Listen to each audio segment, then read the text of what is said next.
पूरा प्रभ आराध्या पूरा जाका नाओ नानक पूरा पाया पूरे के गुण गाओ। कच्चो कंचन पहेयो शब्द गुर श्रवण है सुनयो बिखते अमृत होयो नाम सतगुर मुख पढ़ियो। लोहो होयो लाल नदर सतगुर जद तारै पाहन मानक करे ज्ञान गुर कहयो विचारै। काठों श्री खंड सतगुर कियो दुख दरिद्र तिनके गए। सतगुरु चरण जिन परसया से पशु परेत सुर नर पहेय। काठों श्री खंड सतगुर कियो दुख दरिद्र तिनके गए। सतगुरु चरण जिन परसया से पशु परेत सुर नर पहेय।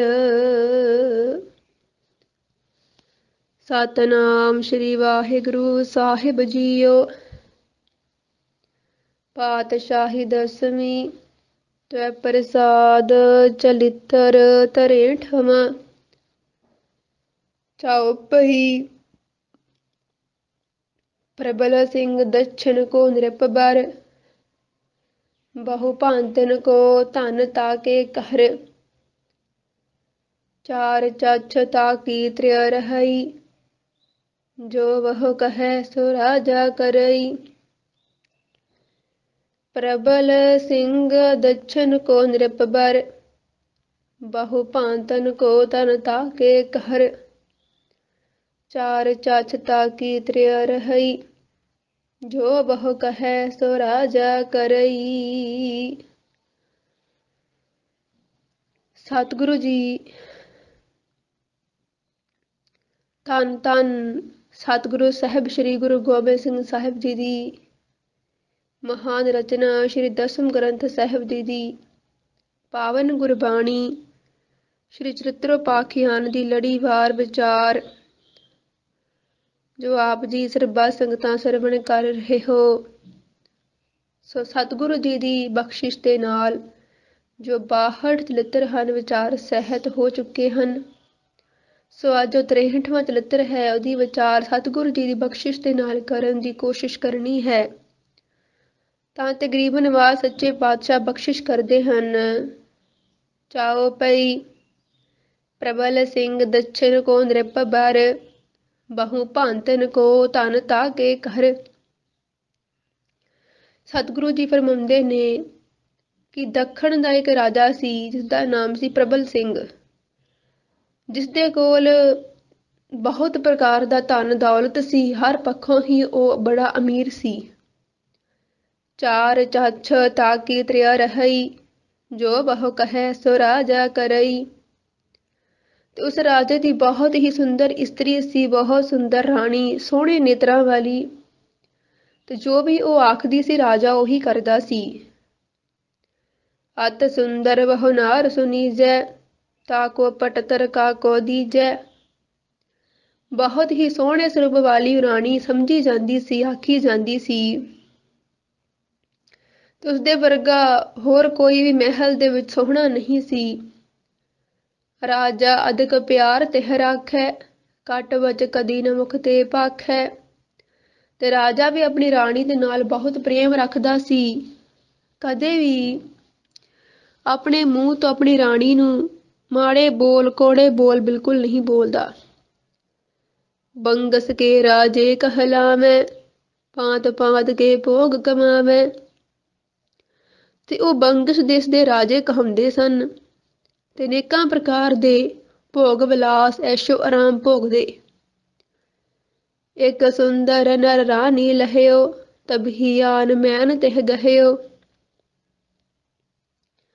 एक दिन राणी ने एक बहुत ही सुंदर स्वरूप वाले एक पुरुष नूं वेखिया ਤੇ ਉਸੇ ਵੇਲੇ ਦੀ ਸੁੰਦਰਤਾ ਨੂੰ ਵੇਖ ਕੇ ਕਾਮ ਦੇ ਵਸ ਹੋ ਗਈ।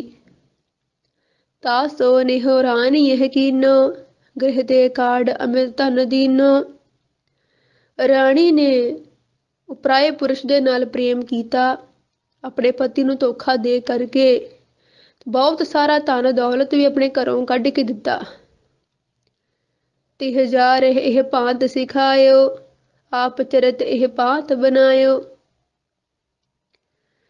ਤੇ ਉਸ ਪ੍ਰੇਮੀ ਨੂੰ ਉਸਨੇ ਕੋਈ ਇਸ ਪ੍ਰਕਾਰ ਦੀਆਂ ਗੱਲਾਂ ਸਿਖਾਈਆਂ ਕਿ ਆਪ ਉਸਨੇ ਆਪਣੇ ਪ੍ਰੇਮੀ ਨੂੰ ਆਪਣੇ ਕੋਲ ਲਿਆਉਣ ਵਾਸਤੇ, ਜਿੰਨੀ ਦੇਰ ਤੱਕ ਦਾ ਰਾਜਾ ਸੀ ਉਹ ਆਪਣੇ ਪ੍ਰੇਮੀ ਨੂੰ ਖੁੱਲ ਕੇ ਮਿਲ ਨਹੀਂ ਸਕਦੀ ਸੀ, ਤੇ ਉਸਨੇ ਆਪਣੇ ਪ੍ਰੇਮੀ ਦੇ ਨਾਲ ਮਿਲ ਕਰਕੇ ਇੱਕ ਚਾਲ ਖੇਡੀ ਹੈ। ਦੋਹਰਾ ਦਰਵਾਜੇ ਇਹ ਕੋਟ ਕੇ ਰਹੇ ਉਹ ਸਵੇਰੇ ਲਾਗ। ਆਖਣ ਲੱਗੀ, ਆਪਣੇ ਪ੍ਰੇਮੀ ਨੂੰ ਆਖਣ ਲੱਗੀ ਕਿ ਤੁਸੀਂ ਸਵੇਰੇ ਕਿਲੇ ਦੇ ਦਰਵਾਜ਼ੇ ਉੱਪਰ ਚੰਗੇ ਕੱਪੜੇ ਉਤਾਰ ਕੇ ਇੱਕ ਭੈੜਾ ਜਿਹਾ ਗਰੀਬਾਂ ਵਾਲਾ ਭੇਸ ਬਣਾ ਲੈਣਾ ਹੈ। ਅਤ ਦੁਰਬਲ ਕੋ ਭੇਸ ਕਰ, ਸਭ ਵਸਤਰਨ ਕੋ ਤਿਆਗ। ਬਹੁਤ ਹੀ ਮਾੜੇ ਵਸਤਰ ਪਹਿਨ ਲੈਣੇ ਨੇ ਤੇ ਇਉਂ ਪ੍ਰਤੀਤ ਹੋਵੇ ਜਿਵੇਂ ਤੁਸੀਂ ਬਹੁਤ ਜ਼ਿਆਦਾ ਗਰੀਬ ਹੁੰਦੇ ਹੋ। ਚਾਓ ਪਈ ਤਾਂ ਕੇ ਗ੍ਰਹਿ ਜਬ ਨਿਰਪ ਭਗਤ ਹਰਿਓ, ਬਿਖਦੈ ਤਾਹੇ ਮਾਰ ਹੀ ਢਾਰਿਓ। ਉਧਰ ਜਿਸ ਵੇਲੇ ਰਾਜਾ ਰਾਣੀ ਦੇ ਮਹਿਲ ਵਿੱਚ ਆਇਆ ਤਾਂ ਰਾਣੀ ਨੇ, ਕਿਉਂਕਿ ਹੁਣ ਜੋ ਚਾਲ ਖੇਡਣੀ ਸੀ, ਉਸਨੇ ਰਾਜੇ ਨੂੰ ਮਾਰ ਕਰਕੇ ਜੋ ਪਰਾਇਆ ਪੁਰਸ਼ ਆਪਣਾ ਮਿੱਤਰ ਬਣਾਇਆ ਹੋਇਆ ਸੀ ਉਹਨੂੰ ਰਾਜੇ ਥਾਂ ਤੇ ਬਿਠਾਉਣਾ ਸੀ। ਇਸ ਵਾਸਤੇ ਉਸਨੇ ਰਾਜੇ ਨੂੰ ਜ਼ਹਿਰ ਦੇ ਕੇ ਮਾਰ ਦਿੱਤਾ। ਦੀਨ ਬਚਨ ਤਬ ਤਰੇ ਹੈ ਉਚਾਰੇ, ਮੋਹਿ ਤਿਆਗ ਗਏ ਰਾਜ ਹਮਾਰੇ। ਜਿਸ ਵੇਲੇ ਰਾਜਾ ਜ਼ਹਿਰ ਖਾਂਦਿਆਂ ਸਾਰ ਹੀ ਮਰ ਗਿਆ, ਰਾਣੀ ਉੱਚੀ ਉੱਚੀ ਰੌਲਾ ਪਾਉਣ ਲੱਗ ਪਈ, ਰੋਣ ਲੱਗ ਪਈ ਕਿ ਸਾਨੂੰ ਸਾਡੇ ਮਹਾਰਾਜ ਛੱਡ ਕੇ ਚਲੇ ਗਏ ਨੇ। ਮਰਤੀ ਬਾਰ ਨਿਰਪਤ ਮੋਹਿ ਕਹਿਓ, ਸੋ ਮੈਂ ਬਚਨ ਹਿਰਦੈ ਦ੍ਰਿੜ ਗਹਿਓ। ਉਹ ਆਪਣੇ ਕੋਲੋਂ ਹੀ ਗੱਲਾਂ ਬਣਾ ਕੇ ਮੰਤਰੀਆਂ ਨੂੰ, ਵਜ਼ੀਰਾਂ ਨੂੰ ਆਖਣ ਲੱਗੀ ਕਿ ਮਰਦੇ ਸਮੇਂ ਰਾਜਾ ਜੀ ਮੈਨੂੰ ਕੁਝ ਆਖ ਕੇ ਗਏ ਹਨ ਤੇ ਉਹ ਗੱਲਾਂ ਮੈਂ ਆਪਣੇ ਹਿਰਦੇ ਪੱਕੀਆਂ ਕਰ ਲਈਆਂ ਨੇ ਕਿ ਮੈਂ ਉਹਨਾਂ ਗੱਲਾਂ ਨੂੰ ਜ਼ਰੂਰ ਪੁਗਾਉਣਾ ਹੈ, ਕਿਉਂਕਿ ਮੇਰਾ ਆਪਣੇ ਪਤੀ ਨਾਲ ਬਹੁਤ ਪ੍ਰੇਮ ਸੀ, ਉਹ ਮੈਨੂੰ ਬਹੁਤ ਪ੍ਰੇਮ ਕਰਦੇ ਸਨ। ਰਾਜ ਸਾ ਦੁਰਬਲ ਕੋ ਦੀਜੋ, ਮੋਰੋ ਕਹਿਓ ਮਾਨ ਤ੍ਰਿਆ ਲੀਜੋ। ਤੇ ਆਖਣ ਲੱਗੀ ਕਿ ਰਾਜੇ ਨੇ ਇਹ ਆਖਿਆ ਹੈ ਕਿ ਮੇਰਾ ਸਾਰਾ ਰਾਜ ਭਾਗ ਕਿਸੇ ਗਰੀਬ ਇਨਸਾਨ ਨੂੰ ਦੇ ਦੇਣਾ ਤੇ ਮੇਰੀ ਰਾਣੀ ਮੇਰੇ ਹੁਕਮ ਦੀਏ ਪਾਲਣਾ ਤੁਸਾਂ ਨੇ ਕਰਨੀ ਹੈ। ਦੋਹਰਾ ਅਤ ਸੁੰਦਰ ਦੁਰਬਲ ਘਨੋ, ਕੋਟ ਦੁਆਰੇ ਹੋਏ। ਤੇ ਆਖਣ ਲੱਗੀ ਕਿ ਜੇਕਰ ਬਹੁਤ ਹੀ ਸੁੰਦਰ ਕੋਈ ਗਰੀਬ, ਸੁੰਦਰ ਅਤੇ ਗਰੀਬ ਇਨਸਾਨ ਕੋਈ ਕਿਲੇ ਦਰਵਾਜ਼ੇ ਉੱਪਰ ਖੜਾ ਹੋਵੇ, ਰਾਜ ਸਾਤ ਹਦੀਜ ਯਹ, ਲਾਜ ਨ ਕਰਿ ਯਹ ਕੋਏ। ਤਾਂ ਰਾਜੇ ਨੇ ਕਿਹਾ ਹੈ ਕਿ ਬਿਨਾਂ ਕਿਸੇ ਸੰਕੋਚ ਤੋਂ ਉਸ ਨੂੰ ਹੀ ਰਾਜ ਭਾਗ ਦੇ ਦੇਣਾ ਹੈ। ਚਾਓ ਪਈ ਹਮ ਤੁਮ ਕੋਟ ਦੁਆਰੇ ਜੈ ਹੈ, ਐਸੇ ਪੁਰਖਲ ਹੈ ਤਿਹ ਲਿਆ ਹੈ।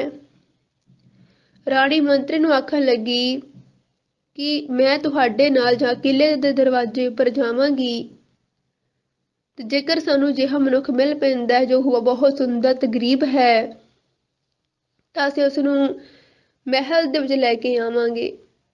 ਰਾਜ ਸਾਇਤਾ ਹੀ ਕੋ ਦੀਜੈ, ਮੇਰੋ ਬਚਨ ਸਰਵਨ ਸੁਨ ਲੀਜੈ। ਤੇ ਆਖਣ ਲੱਗੀ ਮੇਰੀ ਗੱਲ ਨੂੰ ਧਿਆਨ ਨਾਲ ਸੁਣ ਲਵੋ, ਸਾਰਾ ਰਾਜ ਭਾਗ ਰਾਜੇ ਦੇ ਕਹਿਣ ਅਨੁਸਾਰ ਅਸਾਂ ਨੇ ਉਸ ਨੂੰ ਦੇ ਦੇਣਾ ਹੈ। ਮਰਤੇ ਪਤ ਮੋਹਿ ਬਚਨ ਉਚਾਰੇ, ਸੌ ਉਚਰੈ ਸਾਥ ਤੁਮਾਰੇ। ਕਿਉਂਕਿ ਮਰਨ ਲੱਗਿਆ ਮੇਰੇ ਪਤੀ ਨੇ ਮੈਨੂੰ ਜੋ ਆਖਿਆ ਸੀ ਉਹ ਹੁਣ ਮੈਂ ਤੁਹਾਨੂੰ ਸਾਰਿਆਂ ਨੂੰ ਹੀ ਦੱਸ ਰਹੀ ਹਾਂ। ਦਜਬਰ ਸਰਾਪ ਭੂਪ ਕੇ ਦਿਓ, ਤਾਂ ਤੇ ਪੇਖ ਰੰਕ ਕਿਉ ਕਿਉ। ਕਿਉਂਕਿ ਅਸਲ ਦੇ ਵਿੱਚ ਗੱਲ ਇਹ ਹੈ ਕਿ ਇੱਕ ਵਾਰ ਰਾਜੇ ਨੂੰ ਕੁਝ ਬ੍ਰਾਹਮਣਾਂ ਨੇ ਸਰਾਪ ਦੇ ਦਿੱਤਾ ਸੀ, ਇਸੇ ਕਰਕੇ ਹੀ ਰਾਜਾ ਆਪਣੀ ਅਮੀਰਾਂ ਵਾਲੀ ਦੇਹ ਛੱਡ ਕੇ ਇੱਕ ਗਰੀਬ ਦੇ ਸਰੀਰ ਵਿੱਚ ਪ੍ਰਵੇਸ਼ ਕਰ ਗਏ ਹਨ। ਦੋਹਰਾ ਇਹੀ ਕੋਟ ਕੇ ਦਵਾਰ ਮੈਂ ਬਸੇ ਭੂਪਤ ਜਾਏ। ਤੇ ਉਹਨਾਂ ਨੇ ਹੀ ਮੈਨੂੰ ਦੱਸਿਆ ਹੈ ਕਿ ਮੈਂ ਮਹਿਲ ਨੂੰ ਛੱਡ ਕੇ ਤੇ ਕਿਲੇ ਦੇ ਦਰਵਾਜ਼ੇ ਦੇ ਉੱਪਰ ਜਾ ਕੇ ਮੈਂ ਰਹਿ ਪਵਾਂਗਾ, ਉੱਥੇ ਹੀ ਮੈਂ ਖੜਾ ਹੋਵਾਂਗਾ। ਦੇਹ ਨਿਰਪਤ ਕਪ ਤਿਆਗ ਕੇ ਦੇਹ ਰੰਗ ਕੀ ਪਾਏ। ਤੇ ਉਹ ਰਾਜੇ ਦਾ ਸਰੀਰ ਤਿਆਗ ਕੇ ਇੱਕ ਗਰੀਬ ਦੀ ਦੇਹ ਦੇ ਵਿੱਚ ਪ੍ਰਵੇਸ਼ ਕਰ ਚੁੱਕੇ ਨੇ। ਤਬ ਰਾਜੈ ਤਾ ਸੋ ਕਹਿਓ ਹੋਵੈ ਹੈ ਕਬੈ ਉਧਾਰ। ਤੇ ਉਸ ਸਮੇਂ ਜਿਸ ਵੇਲੇ ਕਿ ਰਾਜੇ ਨੂੰ ਸ਼ਰਾਪ ਮਿਲਿਆ ਸੀ ਨਾ, ਤੇ ਰਾਜੇ ਨੇ ਬ੍ਰਾਹਮਣ ਨੂੰ ਪੁੱਛਿਆ ਸੀ ਕਿ ਮੇਰਾ ਉਧਾਰ ਕਿੱਦਾਂ ਹੋਵੇਗਾ। ਜੋ ਨ੍ਰਿਪ ਸੋਧ ਜਬਰ ਕਹਿਓ ਸੋ ਮੈਂ ਕਹੂੰ ਸੁਧਾਰ। ਤੇ ਜੋ ਉਸ ਵੇਲੇ ਬ੍ਰਾਹਮਣਾਂ ਨੇ ਰਾਜੇ ਨੂੰ ਆਖਿਆ ਸੀ ਉਹ ਮੈਂ ਤੁਹਾਨੂੰ ਸਭ ਨੂੰ ਦੱਸਦੀ ਹਾਂ। ਚਾਓ ਪਈ ਕੱਛ ਦਿਨ ਦੁਰਗ ਦਵਾਰ ਮੋ ਰਹਿ ਅਤ ਦੁਖ ਦੇਹ ਆਪਣੀ ਲਹਿ। ਉਹਨਾਂ ਬ੍ਰਾਹਮਣਾਂ ਨੇ ਆਖਿਆ ਸੀ ਕਿ ਕੁਝ ਦਿਨ ਤੁਸੀਂ ਇੱਕ ਗਰੀਬ ਆਦਮੀ ਦੇ ਵੇਸ ਵਿੱਚ ਕਿਲੇ ਦੇ ਦਰਵਾਜ਼ੇ ਉੱਪਰ ਹੀ ਆਪਣੇ ਸਰੀਰ ਨੂੰ ਕਸ਼ਟ ਦੇਵੋਗੇ। ਖੋਜ ਤਬ ਰਾਣੀ ਇਹ ਹੈ ਤੁਮਕੋ ਰਾਜ ਆਪਨੋ ਦੈ ਹੈ। ਜੇਕਰ ਤੁਸੀਂ ਇਸੇ ਪ੍ਰਕਾਰ ਹੀ ਕਸ਼ਟ ਵਿੱਚ ਕਿਲੇ ਦੇ ਦਰਵਾਜ਼ੇ ਉੱਪਰ ਹੀ ਖੜੇ ਰਹੋਗੇ ਤਾਂ ਰਾਣੀ ਤੁਹਾਨੂੰ ਲੱਭਦੀ ਹੋਈ ਇੱਕ ਦਿਨ ਉੱਥੇ ਆ ਜਾਵੇਗੀ ਤੇ ਤੁਹਾਨੂੰ ਸਾਰਾ ਰਾਜ ਭਾਗ ਜਿਹੜਾ ਹੈ ਉਹ ਫਿਰ ਵਾਪਸ ਮਿਲ ਜਾਵੇਗਾ। ਫਿਰ ਸਰਾਪ ਵੀ ਪੂਰਾ ਹੋ ਜਾਵੇਗਾ ਤੇ ਤੁਹਾਡਾ ਸਰਾਪ ਤੋਂ ਫਿਰ ਬਚਾਅ ਵੀ ਹੋ ਜਾਵੇਗਾ। ਦੋਹਰਾ ਰਾਜਾ ਵੈਸੇ ਹੀ ਕਰੇਗੋ ਰੂਪ ਨ ਵੈਸਾ ਹੋਏ। ਤੇ ਆਖਣ ਲੱਗੀ ਭਾਵੇਂ ਕਿ ਉਹ ਸਾਡੇ ਪਹਿਲੇ ਰਾਜੇ ਵਰਗੇ ਨਹੀਂ ਹੋਵਣਗੇ ਪਰ ਉਹਨਾਂ ਦੀ ਆਤਮਾ ਉਹੀ ਹੋਵੇਗੀ। ਰੂਪ ਭਾਵੇਂ ਵੱਖਰਾ ਹੋਵੇਗਾ, ਬਾਹਰੀ ਦਿੱਖ ਵੱਖਰੀ ਹੋ ਸਕਦੀ ਹੈ। ਜਿਉਂ ਰਾਜਾ ਉਹ ਕਹਿ ਮੁਏ ਤੁਮੈ ਕਹਿਤ ਮੈਂ ਸੋਏ। ਤੇ ਬਿਲਕੁਲ ਉਸੇ ਪ੍ਰਕਾਰ ਹੀ ਪਹਿਲੇ ਦੀ ਨਿਆਈ ਹੀ ਰਾਜ ਕਰਨਗੇ। ਅਤੇ ਹੁਣ ਜਿਸ ਤਰ੍ਹਾਂ ਮੈਨੂੰ ਰਾਜਾ ਕਹਿ ਕੇ ਆਪਣੇ ਸਰੀਰ ਨੂੰ ਛੱਡ ਕੇ ਗਏ ਨੇ, ਮੈਂ ਉਹ ਕੋਈ ਤੁਹਾਨੂੰ ਦੱਸ ਰਹੀ ਹਾਂ। ਚਾਓ ਪਈ ਹਮ ਤੁਮ ਮਿਲ ਖੋਜਨ ਤਹਿ ਜੈ ਹੈ ਜੋ ਨਿਰਪ ਕਹੇ ਉਸ ਕਾਜ ਕਮੈ। ਆਖਣ ਲੱਗੀ ਹੁਣ ਮੈਂ ਤੇ ਮੰਤਰੀ ਰਾਜੇ ਨੂੰ ਲੱਭਣ ਵਾਸਤੇ ਜਾਵਾਂਗੇ। ਜਿਵੇਂ ਰਾਜੇ ਨੇ ਆਖਿਆ ਹੈ ਅਸੀਂ ਉਸੇ ਪ੍ਰਕਾਰ ਹੀ ਕਰਾਂਗੇ। ਤਬ ਹੋ ਜੀਅਤ ਜਗਤ ਮੈਂ ਰਹਿ ਐਸਾ ਰੂਪ ਭੂਪ ਜਬ ਲਹਿ। ਰਾਣੀ ਆਖਣ ਲੱਗੀ ਮੈਂ ਹੁਣ ਤਾਂ ਹੀ ਜਿਉਂਦਾ ਰਹਿ ਸਕਦੀ ਹਾਂ ਇਸ ਸੰਸਾਰ ਦੇ ਵਿੱਚ ਜਦੋਂ ਕਿ ਮੈਂ ਆਪਣੇ ਰਾਜੇ ਨੂੰ ਉਸੇ ਪ੍ਰਕਾਰ ਲੱਭ ਲਵਾਂਗੀ ਜਿਵੇਂ ਕਿ ਰਾਜਾ ਜੀ ਮੈਨੂੰ ਦੱਸ ਕੇ ਗਏ ਹਨ। ਰਾਣੀ ਕੋ ਲੈ ਮੰਤਰੀ ਤਾਇਓ ਤਵਨ ਪੁਰਖ ਕਰਨ ਪਠਹਿਰਾਇਓ। ਰਾਣੀ ਨੂੰ ਆਪਣੇ ਨਾਲ ਲੈ ਕੇ ਮੰਤਰੀ ਤੁਰਿਆ ਤੇ ਦਰਵਾਜ਼ੇ ਵਿੱਚ ਕਿਲੇ ਦੇ ਦਰਵਾਜ਼ੇ ਵਿੱਚ ਰਾਣੀ ਦਾ ਪ੍ਰੇਮੀ ਜਿਹੜਾ ਸੀ ਗਰੀਬੀ ਵੇਸ ਦੇ ਵਿੱਚ ਦੋਹਾਂ ਨੂੰ ਹੀ ਖੜਾ ਮਿਲ ਗਿਆ। ਸਕਲ ਦੇਸ ਕੋ ਰਾਜਾ ਕੀਨੋ ਰਾਜਸਾ ਸਬਤਾ ਕੋ ਦੀਨੋ। ਤੇ ਉਹਨਾਂ ਨੇ ਰਾਣੀ ਦੇ ਕਹਿਣ ਅਨੁਸਾਰ ਉਸ ਨੂੰ ਰਾਜਾ ਬਣਾ ਦਿੱਤਾ ਅਤੇ ਉਹ ਆਪਣੇ ਆਪ ਹੀ ਸਾਰੇ ਦੇਸ਼ ਦਾ ਰਾਜਾ ਬਣ ਗਿਆ ਤੇ ਹਰ ਪ੍ਰਕਾਰ ਦੀ ਰਾਜ ਭਾਗ ਦੀ ਤਾਕਤ ਉਹਦੇ ਹੱਥ ਵਿੱਚ ਆ ਗਈ। ਦੋਹਰਾ ਨੇਜਾ ਨਿਰਪੇ ਆਪ ਸੰਘਾਰ ਕੇ ਰਾਣੀ ਚਰਤ ਬਣਾਏ। ਤੇ ਅਖੀਰ ਦੇ ਹੱਥ ਗੁਰੂ ਜੀ ਵਚਨ ਕਰਦੇ ਹਨ ਕਿ ਆਪਣੇ ਰਾਜੇ ਆਪਣੇ ਪਤੀ ਨੂੰ ਮਾਰ ਕੇ ਇੱਕ ਛਲ ਕਪਟ ਕਰਕੇ ਰਾਣੀ ਨੇ ਆਪਣੇ ਗਰੀਬ ਪ੍ਰੇਮੀ ਨੂੰ ਰਾਜਾ ਬਣਾ ਲਿਆ। ਰੰਗ ਕਹਿਲੇ ਰਾਜਾ ਕੀ ਉਹ ਹਿਰਦੇ ਹਰਖੇ ਉਪਜਾਏ। ਤੇ ਆਪਣੇ ਗਰੀਬ ਪ੍ਰੇਮੀ ਨੂੰ ਰਾਜਾ ਬਣਾ ਕਰਕੇ ਉਹ ਮਨ ਦੇ ਵਿੱਚ ਬਹੁਤ ਪ੍ਰਸੰਨ ਹੋਈ। ਸੋ ਇਸ ਪ੍ਰਕਾਰ ਚਰਿੱਤਰ ਦੀ ਸਮਾਪਤੀ ਕਰਦੇ ਹੋਏ ਸਤਿਗੁਰੂ ਜੀ ਮਹਾਰਾਜ ਬਚਨ ਕਰਦੇ ਨੇ ਇਹ ਸ਼੍ਰੀ ਚਰਿੱਤਰ ਪਖਿਆਨੇ ਤ੍ਰਿਆ ਚਰਿੱਤਰ ਮੰਤਰੀ ਭੂਪ ਸੰਵਾਦੇ ਤ੍ਰਿਸ਼ਠਵਾਂ ਚਰਿੱਤਰ ਸਮਾਪਤਮ ਸਤ ਸੁਭਮ ਸਤ ਅਫਚੂ। ਸਤਿਗੁਰੂ ਜੀ ਬਚਨ ਕਰਦੇ ਨੇ ਕਿ ਇਸ ਪ੍ਰਕਾਰ ਸ਼੍ਰੀ ਚਰਿੱਤਰੋਪਾਖਿਆਨ ਦੇ ਤ੍ਰਿਆ ਚਰਿੱਤਰ ਦਾ ਵਜ਼ੀਰ ਤੇ ਰਾਜੇ ਦੀ ਆਪਸੀ ਵਾਰਤਾਲਾਪ ਦਾ 63ਵਾਂ ਚਰਿੱਤਰ ਸ਼ੁਭ ਸੰਪੂਰਨ ਹੁੰਦਾ ਹੈ। ਸੋ ਗੁਰੂ ਪਿਆਰੀ ਸਾਧ ਸੰਗਤ ਜੀ, ਇਹ ਸੀ ਸ੍ਰੀ ਚਰਿਤ੍ਰ ਉਪਾਖਿਆਨ ਦੀ ਪਾਵਨ ਗੁਰਬਾਣੀ ਦੇ 63ਵੇਂ ਚਰਿਤ੍ਰ ਦੀ ਵਿਚਾਰ ਜੋ ਆਪ ਜੀ ਨੇ ਸਰਵਣ ਕੀਤੀ ਹੈ ਤੇ ਗੁਰੂ ਸਾਹਿਬ ਜੀ ਨੇ ਆਪ ਰਹਿਮਤ ਕਰਕੇ ਜੋ ਵਿਚਾਰ ਕਰਵਾਈ ਹੈ। ਸੋ ਪਿਆਰੀ ਸਾਧ ਸੰਗਤ ਜੀ, ਇਸ ਚਰਿਤ੍ਰ ਦੇ ਵਿੱਚ ਸਤਿਗੁਰੂ ਮਹਾਰਾਜ ਜੀ ਨੇ ਫਰਮਾਇਆ ਹੈ, ਇੱਕ ਐਸੀ ਇਸਤਰੀ ਦਾ ਪ੍ਰਸੰਗ ਖੋਲ ਕੇ ਦਰਸਾਇਆ ਹੈ ਜਿਸ ਨੇ ਆਪਣੇ ਪਤੀ ਦੇ ਨਾਲ ਛਲ ਕਪਟ ਕੀਤਾ, ਇੱਕ ਪਰਾਏ ਪੁਰਸ਼ ਦੇ ਪ੍ਰੇਮ ਖਾਤਰ ਅਤੇ ਕਾਮ ਦੇ ਵਸ ਹੋ ਕਰਕੇ ਆਪਣੇ ਪਤੀ ਦੇ ਨਾਲ ਛਲ ਕਪਟ ਕੀਤਾ, ਉਹਦੇ ਨਾਲ ਧੋਖਾ ਕੀਤਾ ਤੇ ਫਿਰ ਉਸਨੂੰ ਜਾਨੋਂ ਮਾਰ ਮੁਕਾਇਆ ਅਤੇ ਉਹਦੇ ਅਹੁਦੇ ਤੇ ਚਰਿੱਤਰ ਖੇਡ ਕਰਕੇ ਕਿ ਕਿਸੇ ਨੂੰ ਮਹਿਲ ਦੇ ਵਿੱਚ ਕਿਸੇ ਮਰਦ ਕਿਸੇ ਇਸਤਰੀ ਨੂੰ ਇਸ ਗੱਲ ਦਾ ਪਤਾ ਨਹੀਂ ਚੱਲਿਆ ਕਿ ਰਾਣੀ ਨੇ ਕੀ ਚਰਿੱਤਰ ਖੇਡਿਆ ਹੈ। ਆਪਣੇ ਹੱਥੀਂ ਆਪਣੇ ਪਤੀ ਨੂੰ ਜ਼ਹਿਰ ਦੇ ਕੇ ਮਾਰਿਆ ਅਤੇ ਕਾਮ ਦੇ ਵਸ ਹੋ ਕਰਕੇ ਆਪਣੇ ਪ੍ਰੇਮੀ ਨੂੰ ਆਪਣੇ ਪਤੀ ਵਾਲੀ ਜਗ੍ਹਾ ਜਿਹੜੀ ਸੀ ਉਹ ਉਸ ਜਗ੍ਹਾ ਤੱਕ ਉਸਨੂੰ ਪਹੁੰਚਾਇਆ। ਸੋ ਐਸੀਆਂ ਮਨਮੁਖ ਇਸਤਰੀਆਂ ਜੋ ਕਾਮ ਦੇ ਵਸ ਹੋ ਕੇ ਪਤੀ ਤੋਂ ਬੇਮੁਖ ਹੋ ਜਾਂਦੀਆਂ ਹਨ, ਪਤੀ ਨੂੰ ਛਲ ਕਪਟ ਕਰਦੀਆਂ ਹਨ, ਸਮਾਜ ਦੇ ਵਿੱਚ ਗੰਦਗੀ ਫੈਲਾਉਂਦੀਆਂ ਹਨ, ਐਸੀਆਂ ਇਸਤਰੀਆਂ ਦੇ ਪ੍ਰਥਾਇਤ ਗੁਰੂ ਦੇ ਬਚਨ ਕਰਦੇ ਹਨ ਕਿ ਮਨਮੁਖੀ ਦੁਹਾਗਣ ਨਾਹੇ ਭਿਓ। ਮਨਮੁਖ ਦੁਹਾਗਣਾ ਛੁੱਟਣ ਇਸਤਰੀਆਂ ਜਿਨ੍ਹਾਂ ਦਾ ਆਪਣੇ ਪਤੀ ਦੇ ਨਾਲ ਕੋਈ ਪ੍ਰੇਮ ਨਹੀਂ ਹੁੰਦਾ, ਜਿਨ੍ਹਾਂ ਦਾ ਇਸਤਰੀਆਂ ਨਾਲ ਸੱਚਾ ਪ੍ਰੇਮ ਹੁੰਦਾ ਆਪਣੇ ਪਤੀ ਦੇ ਨਾਲ, ਅਸਲ ਦੇ ਜੋ ਹੀ ਸੁਹਾਗ ਭਾਗ ਵਾਲੀਆਂ ਹੁੰਦੀਆਂ ਹਨ, ਉਹੀ ਸਤਵੰਤੀ ਤੇ ਗੁਰਮੁਖ ਕਹੀਆਂ ਜਾਂਦੀਆਂ ਨੇ। ਜੋ ਆਪਣੇ ਪਤੀ ਦੇ ਹੁਕਮ ਵਿੱਚ ਰਹਿ ਕੇ ਚੱਲਦੀਆਂ ਹਨ, ਉਹਨਾਂ ਦੇ ਨਾਲ ਕਦੇ ਛਲ ਕਪਟ ਨਹੀਂ ਕਰਦੀਆਂ, ਆਪਣੇ ਜੱਤ ਸੱਤ ਵਿੱਚ ਕਾਇਮ ਰਹਿੰਦੀਆਂ ਹਨ। ਪਰ ਜਿਹੜੀਆਂ ਕਾਮ ਦੇ ਵਸ ਹੋ ਕੇ ਪਰਾਏ ਪੁਰਸ਼ ਨਾਲ ਪ੍ਰੇਮ ਪਾ ਕੇ ਆਪਣੇ ਪਤੀ ਨਾਲ ਛਲ ਕਪਟ ਕਰਦੀਆਂ ਹਨ, ਉਹਨਾਂ ਦੇ ਬਾਬਤ ਸਤਿਗੁਰੂ ਜੀ ਨੇ ਬਚਨ ਕੀਤੇ ਹਨ ਕਿ ਐਸੀਆਂ ਇਸਤਰੀ ਮਨਮੁਖ ਹਨ, ਗੁਰੂ ਤੋਂ ਵੀ ਹੋਣੀਆਂ ਹਨ, ਦੁਹਾਗਣਾ ਹਨ, ਉਹਨਾਂ ਦਾ ਕੋਈ ਸਿਰ ਦਾ ਮਾਲਕ ਨਹੀਂ ਹੁੰਦਾ। ਉਹਨਾਂ ਅੰਦਰ ਆਪਣੇ ਪਤੀ ਦੇ ਪ੍ਰਤੀ ਕੋਈ ਸੱਚਾ ਪ੍ਰੇਮ ਨਹੀਂ ਹੁੰਦਾ, ਸਿਰਫ ਉਹਨਾਂ ਅੰਦਰ ਵਾਸ਼ਨਾ ਹੁੰਦੀ ਹੈ, ਸਿਰਫ ਵਾਸ਼ਨਾ। ਤੇ ਭਗਤ ਕਬੀਰ ਜੀ ਵੀ ਆਪਣੀ ਗੁਰਬਾਣੀ ਅੰਦਰ ਫਰਮਾਨ ਕਰਦੇ ਹਨ ਕਿ ਖਸਮ ਦੁਹਾਗਣ ਤਜ ਔਹੇਰੀ। ਜੋ ਦੁਹਾਗਣ ਇਸਤਰੀ ਹੁੰਦੀ ਏ, ਉਹ ਆਪਣੇ ਪਤੀ ਨੂੰ ਛੱਡ ਕੇ ਹੋਰ ਪਰਾਏ ਪੁਰਸ਼ਾਂ ਵੱਲ ਵਿਸ਼ੇ ਆਸ਼ਨਾਵਾਂ ਦੀ ਖਾਤਰ ਝਾਕ ਰੱਖਦੀ ਹੈ। ਉਹ ਐਸੀਆਂ ਇਸਤਰੀਆਂ ਆਪਣੇ ਸੁਹਾਗ ਭਾਗ ਦੇ ਹੁੰਦਿਆਂ ਹੋਇਆਂ ਵੀ ਦੁਹਾਗਣ ਕਹਿਲਾਈਆਂ ਜਾਂਦੀਆਂ ਹਨ। ਪਹਿਲੇ ਪਾਤਸ਼ਾਹ ਸ੍ਰੀ ਗੁਰੂ ਨਾਨਕ ਦੇਵ ਸਾਹਿਬ ਮਹਾਰਾਜ ਜੀ ਬਖਸ਼ਿਸ਼ ਕਰਦੇ ਹਨ ਕਿ ਕੁਚਲ ਕਰੂਪ ਕੁਨਾਰ ਕੁਲੱਖਣੀ ਪਿਰਕਾ ਸਹਿਜ ਨਾ ਜਾਣਿਆ। ਐਸੀਆਂ ਇਸਤਰੀਆਂ ਗੰਦੇ ਜੀਵਨ ਵਾਲੀਆਂ, ਭੈੜੇ ਜੀਵਨ ਵਾਲੀਆਂ, ਪਤਿਤ ਜੀਵਨ ਵਾਲੀਆਂ, ਸੋਹਣੇ ਰੂਪ ਤੋਂ ਸਖਣੀਆਂ ਹੁੰਦੀਆਂ ਹਨ। ਕੁਨਾਰ ਭਾਵ ਕਿ ਇਸਤਰੀਆਂ ਵਿੱਚ ਖੋਟੀਆਂ ਕਹੀਆਂ ਜਾਂਦੀਆਂ ਹਨ, ਭੈੜੇ ਲੱਛਣਾਂ ਵਾਲੀਆਂ ਹੁੰਦੀਆਂ ਹਨ। ਉਹਨਾਂ ਨੇ ਆਪਣੇ ਪਤੀ ਦੇ ਪ੍ਰੇਮ ਨੂੰ ਜਾਣਿਆ ਹੀ ਨਹੀਂ। ਉਹਨਾਂ ਦੇ ਨਾਲ ਜੱਤ ਸੱਤ ਵਿੱਚ ਰਹਿਣਾ, ਆਪਣੇ ਧਰਮ ਦੇ ਪ੍ਰਪੱਕ ਰਹਿਣਾ, ਪਤੀ ਦੇ ਪ੍ਰਤੀ ਸੱਚੇ ਰਹਿਣਾ, ਇਸ ਗੱਲਾਂ ਨੂੰ ਉਹਨਾਂ ਨੇ ਜੋ ਸ਼ੁਭ ਧਰਮ ਹਨ, ਸ਼ੁਭ ਕਰਮ ਹਨ, ਉਹਨਾਂ ਨੂੰ ਜਾਣਿਆ ਹੀ ਨਹੀਂ। ਵਿਸ਼ੇ ਵਾਸ਼ਨਾਵਾਂ ਚ ਲੱਗ ਕਰਕੇ ਆਪਣੇ ਪਤੀ ਦੇ ਨਾਲ ਧੋਖਾ ਕਰਦੀਆਂ, ਆਪਣੇ ਪਰਿਵਾਰ ਨੂੰ ਉਜਾੜ ਲੈਂਦੀਆਂ ਹਨ ਇੱਕ ਵਾਸ਼ਨਾ ਦੀ ਖਾਤਰ। ਫਿਰ ਇਸ ਲੋਕ ਦੇ ਵਿੱਚ ਤਾਂ ਭਾਵੇਂ ਉਹਨਾਂ ਦੇ ਪਰਦੇ ਟੱਕੇ ਹੀ ਰਹਿਣ, ਜਿਵੇਂ ਕਿ ਉਸ ਰਾਣੀ ਨੇ ਕਿਸੇ ਨੂੰ ਆਸੇ ਪਾਸੇ ਪਤਾ ਨਹੀਂ ਲੱਗਣ ਦਿੱਤਾ ਕਿਸਨੇ ਰਾਜੇ ਨਾਲ ਕੀ ਕੀਤਾ ਹੈ, ਭਾਵੇਂ ਉਸ ਗੱਲ ਦਾ ਦੁਨੀਆ ਦੇ ਵਿੱਚ ਕਿਸੇ ਨੂੰ ਪਤਾ ਨਾ ਚੱਲੇ, ਪਰ ਵਾਹਿਗੁਰੂ ਦੀ ਦਰਗਾਹ ਦੇ ਵਿੱਚ ਜਿੰਨੇ ਵੀ ਸਾਡੇ ਪਾਪ ਕੀਤੇ ਹਨ, ਭਗਤ ਕਬੀਰ ਦੇ ਪਾਵਨ ਬਚਨਾਂ ਦੇ ਅਨੁਸਾਰ, ਕਬੀਰ ਜੇਤੇ ਪਾਪ ਕੀਏ ਰਾਖੇ ਤਲੇ ਦੁਰਾਏ, ਪ੍ਰਗਟ ਪਏ ਨਿਧਾਨ ਜਾ ਪੁੱਛੇ ਧਰਮ ਰਾਏ। ਜਿਸ ਵੇਲੇ ਧਰਮ ਰਾਏ ਨੇ ਤੁਹਾਡੇ ਕੀਤੇ ਹੋਏ ਪਾਪਾਂ ਦਾ ਲੇਖਾ ਮੰਗਣਾ ਹੈ, ਸਾਰੇ ਕੀਤੇ ਜੋ ਲੋਕ ਛਪ ਕੇ ਕੀਤੇ ਹੋਏ ਪਾਪ ਹਨ, ਸਭ ਪ੍ਰਗਟ ਹੋ ਜਾਣੇ ਹਨ। ਉਹ ਸੱਚਾ ਦਰਬਾਰ ਹੈ, ਸੱਚਾ ਉੱਥੇ ਨਿਆਂ ਹੋਣਾ ਹੈ। ਉੱਥੇ ਸਾਡੇ ਕੀਤੇ ਹੋਏ ਪਾਪ ਜਿਹੜੇ ਹਨ ਉਹ ਛੁਪ ਨਹੀਂ ਪਾ ਸਕਦੇ।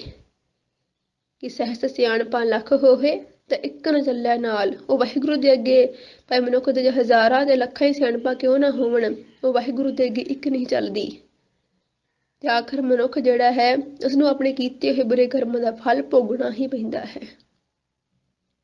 ਸੋ ਸਤਿਗੁਰੂ ਮਹਾਰਾਜ ਸਾਨੂੰ ਇਸ ਚਰਿਤਰਾਂ ਦੇ ਰਾਹੀਂ ਜੋ ਕਾਮ ਦੇ ਵਸ ਹੋ ਕੇ ਮਨੁੱਖ ਕਿਵੇਂ ਦੇ ਬੁਰੇ ਕਰਮ ਕਰ ਬੈਠਦਾ ਹੈ ਕਿ ਆਪਣਾ ਲੋਕ ਤੇ ਪਰਲੋਕ ਨਰਕ ਬਣਾ ਲੈਂਦਾ ਹੈ, ਉਹਦੇ ਬਾਬਤ ਗੁਰੂ ਸਾਹਿਬ ਬਹੁਤ ਹੀ ਸੋਹਣੇ ਢੰਗ ਦੇ ਨਾਲ ਪ੍ਰਸੰਗਦਾਇਕ ਖੋਲ ਕਰਕੇ ਦਰਸਾਏ ਹਨ, ਤਾਂ ਕਿ ਇਹਨੂੰ ਪੜ੍ਹ ਕੇ ਸੁਣ ਕੇ ਵਿਚਾਰ ਕਰਕੇ ਅਸੀਂ ਆਪਣਾ ਜੀਵਨ ਜਿਹੜਾ ਹੈ ਉਸ ਜੱਟ ਢੰਗ ਵਾਲਾ ਬਣਾ ਸਕੀਏ, ਤਾਂ ਕਿ ਹਰ ਲੋਕ ਤੇ ਪਰਲੋਕ ਸੁਹੇਲਾ ਹੋ ਸਕੇ, ਗੁਰੂ ਵਾਲੇ ਬਣ ਕੇ ਵਾਹਿਗੁਰੂ ਦਾ ਨਾਮ ਜਪ ਕੇ ਅਸੀਂ ਪਰਮਾਤਮਾ ਦੀ ਸੱਚੇ ਖੁਸ਼ੀਆਂ ਦੇ ਪਾਤਰ ਬਣ ਸਕੀਏ।